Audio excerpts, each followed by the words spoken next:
V soboto vas čaka tekma v Kopru, Koper kar precej oslabljen zaradi kazni. Sicer pa zelo pomembna tekma, glede na to, da ste s točko proti Velenju še znižali zaostanek za vodilnimi. Pomembna tekma, ker je to neugodno gostovanje, ne glede na igralce, ki pri njih ne bodo igrali.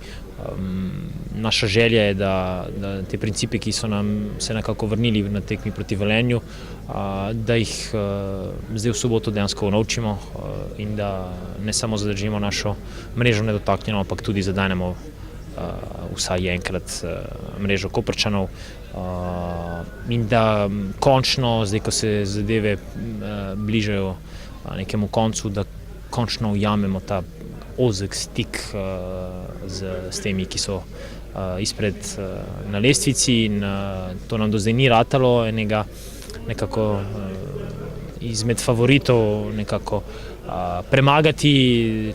Čas je, da se to zgodi in ta timing bi bil seveda idealen. Za vami osebno je četrtina prvenstva, z vsemi tekmeci ste se soočili, 9 tekem, 15 točk, boste osebno zadovoljni?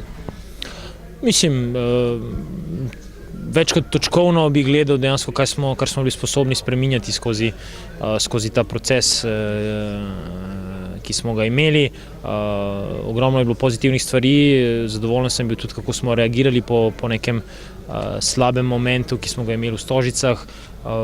Možnost za napredovanje je vsekakor še ogromna, ampak tudi to, da smo na lestvici ujeli nek priključek, pa da lahko razmišljamo, da bi se do tega premora še malce bolj približali in da bi štartali potem spomladi z nekim pozitivnim elanom. To so neke stvari, ki so nekako v dobri luči. Nas pa čaka še ogromno točk do 7. decembra in je nujno, da si jih izborimo čim več, da si omogočimo ta dober premor nekako pozitivno usmerjen. Kako daleč so morda Domžale od vašega ideala, od vaših želja? Morda ta ideal niti ni še točno izrisan. Seveda treba vzeti v obzir, kaj trenutno imamo, kakšne profile igralcev imamo. Seveda v tej značilnosti, kar se tiče branjenja, smo počasi dosegli to, kar zahteva vrhunski nogomet, in iz tega zdaj počasi lahko gradimo. Mislim, da prostor je še ogromen, kot smo rekli.